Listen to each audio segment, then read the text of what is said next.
കർക്കിടകം മാസം, രാമായണ മാസം, ആത്മീയ ശുദ്ധിക്കും കുടുംബസൗഖ്യത്തിനും പ്രാർത്ഥനയ്ക്കും ഏറെ പ്രാധാന്യമുള്ള മാസമാണ്. ഈ മാസത്തിൽ സാധാരണയായി ചെയ്യാൻ ഉചിതമായ 5 പ്രധാന കാര്യങ്ങൾ. 1. രാമായണം വായിക്കുക. പ്രതിദിനം ആധ്യാത്മ രാമായണം വായിക്കുന്നത് ഏറ്റവും പ്രധാനപ്പെട്ട ആചാരമായി കരുതപ്പെടുന്നു. സാധ്യമെങ്കിൽ ഒരു സർഗ്ഗമെങ്കിലും ദിവസേന വായിക്കുക.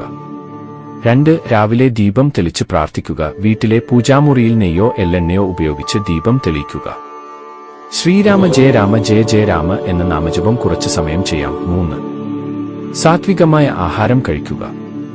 കർക്കിടകത്തിൽ ലഘുവും സാത്വികവുമായ ഭക്ഷണം കഴിക്കുന്നതാണ് നല്ലത്. പലരും ഈ മാസത്തിൽ വ്രതമോ നിയന്ത്രിത ഭക്ഷണക്രമമോ പാലിക്കാറുണ്ട്. ദാനം ചെയ്യുക. അന്നദാനം, വസ്ത്രദാനം, അല്ലെങ്കിൽ ആവശ്യക്കാരെ സഹായിക്കൽ എന്നിവ ഈ മാസത്തിൽ വളരെ പുണ്യമുള്ള കാര്യങ്ങളായി കരുതപ്പെടുന്നു.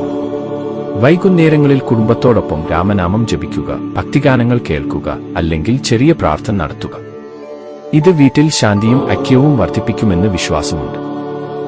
കർക്കിടക മാസത്തിലെ ലളിതമായ ദിനചര്യ: രാവിലെ ദീപം തെളിയിക്കുക.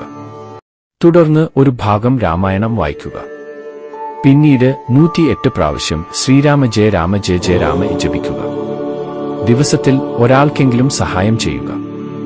വൈകുന്നേരം കുടുംബസമേതം പ്രാർത്ഥിക്കുക. കർക്കിടകം വെറും ഒരു മാസം മാത്രമല്ല, ഭഗവാന്റെ സ്മരണയിൽ മനസ്സിനെ ശുദ്ധീകരിക്കുന്ന ഒരു പുണ്യകാലമാണ്. ധർമ്മം പാലിക്കുന്നവരെ ഭഗവാൻ എപ്പോഴും കാത്തുസൂക്ഷിക്കും. ശ്രീരാമന്റെ ജീവിതം സത്യം, ധർമ്മം, കരുണ എന്നിവയുടെ മാതൃകയാണ്. ഈ വീഡിയോ നിങ്ങൾക്കിഷ്ടപ്പെട്ടാൽ ലൈക്ക്, ഷെയർ ചെയ്യണേ. ചാനൽ സബ്സ്ക്രൈബ് ചെയ്യാൻ മറക്കരുതേ. എല്ലാവർക്കും ശ്രീരാമസ്വാമിയുടെ അനുഗ്രഹം ഉണ്ടാകട്ടെ.